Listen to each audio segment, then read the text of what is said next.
সিদ্দিকী বলছে যে ভাঙড়ে এলে গোল দিয়ে দেবো। ওকে বলুন যে ও বিধানসভায় বিধায়ক হওয়ার পর ভাঙড়ের মানুষের জন্য কি কাজ করেছে সেটার হিসেব দিতে তারপর গোল দেবে। তৃণমূল কংগ্রেস বা সরকার আছে, তারা ৩৬৫ দিন এমনি মানুষের সাথে কাজ করে, আমাদেরকে আলাদা করে ভোট প্রচারে গিয়ে কিছু চাইতে হয় না।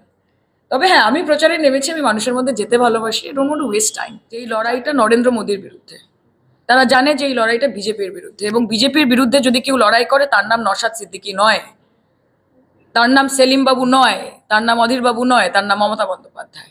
তাই ভাঙড়ের মানুষ এবং গোটা পশ্চিমবঙ্গের মানুষ, ডেফিনেটলি লোকসভা যাদবপুর কেন্দ্রের মানুষ, তারা এই লড়াইয়ে মমতা বন্দ্যোপাধ্যায়ের পাশে থাকে। কি বার্তা নিয়ে যাচ্ছে মানুষের কাছে? আমি ভালোবাসা দিতে প্রস্তুত, আপনারা কতটা নিতে পারবেন তার উপর নির্ভর করছে। আপনাদের আশীর্বাদ মমতা বন্দ্যোপাধ্যায়কে প্রথমবারের এমপি বানিয়েছিলেন এবং তারপরে আজকে তিনি রাজ্যের মুখ্যমন্ত্রী। আপনাদের সমর্থন পেলে নিশ্চয়ই জীবনে কোথাও না কোথাও যাবো। নওশাদ সিদ্দিকী বলছে যে ভাঙড়ে এলে গোল দিয়ে দেবো, সারা লোকসভায় যেখানে যাই করে। ওকে বলুন যে ও বিধানসভায় বিধায়ক হওয়ার পর ভাঙড়ের মানুষের জন্য কি কাজ করেছে সেটার হিসেব দিতে তারপর গোল দেবে।